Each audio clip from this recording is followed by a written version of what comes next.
gente tem alguns erros, né, que são, assim, muito elementares num processo de mudança. Eu vou falar alguns aqui, mas o primeiríssimo erro que a gente tem é o de esperar da vontade. Gente, é muito assim, se a gente for depender da nossa vontade pra gente fazer algo, a gente só vai fazer. A gente só vai comer, beber, namorar, né? Leia-se fazer sexo, jogar, porque são fumar, por exemplo, que são as nossas necessidades básicas e vícios, porque trazem-nos prazeres imediatos. Só que quando a gente vê, por exemplo, um vício, fumar cigarro é um prazer imediato. Você está fumando ali, as pessoas que fumam, é um prazer imediato, mas a longo prazo isso te traz danos à saúde. Tomar uma decisão de parar de fumar, inicialmente, é lutar contra a sua vontade daquele prazer imediato, mas que ao longo prazo vai te trazer um benefício de longevidade, de disposição. Então, é olhar para o benefício na frente. Se você olhar, e por isso é difícil mudar, né? Quando você olha para um benefício imediato e você não tem, concentra-se naquele objetivo, no resultado a longo prazo que vai te trazer benefícios e que hoje está te trazendo alguns danos aí, né? Uma outra coisa é você pensar grande, né? Você colocar, bom, então agora, por exemplo, eu preciso ouvir as pessoas que têm opiniões diferentes da minha, né? E aí você achar que você vai ouvir todas as opiniões das pessoas, que você vai ter paciência, né? Que você vai conseguir ouvir todas as opiniões numa boa. Então é como se você estivesse saindo do 8, zero paciência, indo pro 8.000, a paciência eterna. Não existe isso. A gente precisa estabelecer progressivamente o nosso processo de mudança. Né? Como o próprio estudo mostra, que são 5 estágios. Vai depender do nosso estado emocional, da nossa maturidade emocional, para ele ser rápido ou ser longo. Mas não importa se ele vai ser rápido ou vai ser longo, o importante é que o processo de mudança aconteça. E para isso você precisa ver o benefício. E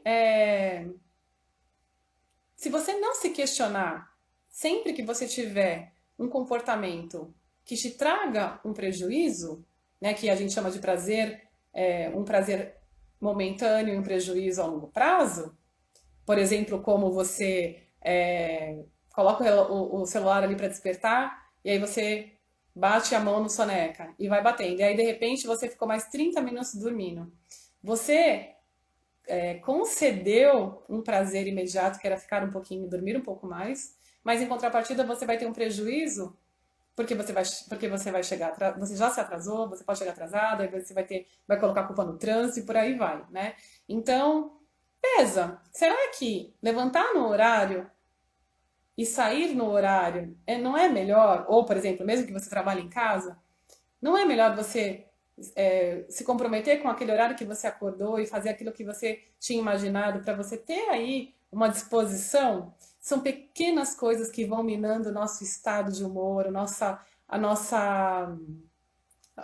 resistência, né, ao longo do dia, o nosso combustível, que a gente chama de a nossa tolerância. São pequenas coisas que minam. Então, se a gente esperar da vontade, se a gente ficar pensando grande, né, saindo do 8 para o 8.000, e se a gente não questionar os nossos gatilhos, por que a gente toma aquela decisão, né, por que a gente toma aquela decisão, qual é aquele gatilho daquele comportamento especificamente, o que está por trás dele? É insegurança, é medo, é uma presunção, é achar que sabe tudo, né? Então, se a gente não olhar para essas motivações, dificilmente a gente vai ver o benefício da mudança. A gente só muda quando a gente vê vantagem. Pensa nisso. E por isso é importante estabelecer metas dentro daquele objetivo maior que é, enfim, parar de fumar, por exemplo. A minha sugestão é que você, no processo de mudança, quando a gente ouve um conteúdo desse, a gente vai falar, então eu tenho que mudar isso, mudar aquilo outro, porque você começa a identificar quais são os comportamentos que te prejudicam e você começa a querer trabalhar nele, né? Ou, por exemplo, quando você começa uma terapia, né, uma terapia comportamental ou um coaching, Você já fala, puxa, eu quero resolver tudo. E aí eu vou dizer que essa também é um grande erro. Então, o jeito certo de fazer é você escolher um comportamento a mudar por vez. E eu começaria pelos mais fáceis de mudança, né?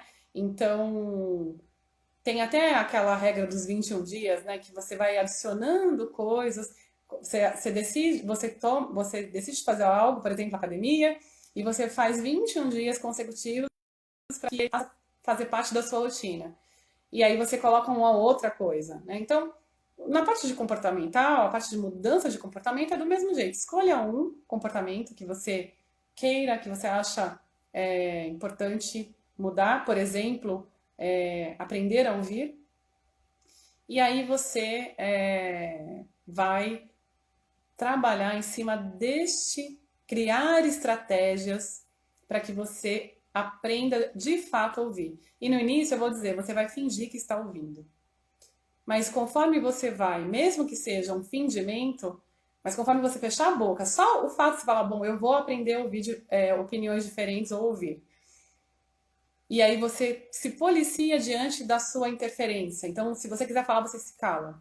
Se você desviar a atenção daquele assunto, por exemplo, olhando no celular ou no computador, você se policia diante disso. Então, procura estar presente, né, no caso de ouvir, estar presente naquela conversa, não interferir, porque ao longo do tempo isso vai se tornar uma prática, vai se tornar um hábito. Você vai substituir o hábito de fazer interferências, de pensar em respostas, de refutar por um padrão de ouvir e entender por que aquela opinião está sendo dita. E eu vou te dizer que você vai ter um ganho muito grande, porque quando você aprende a ouvir, você aprende como aquela pessoa pensa.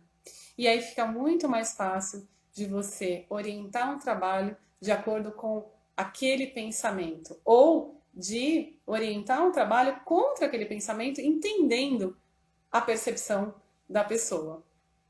Como dica, né, muito importante num processo de mudança de comportamento é você compartilhar a sua decisão com as pessoas.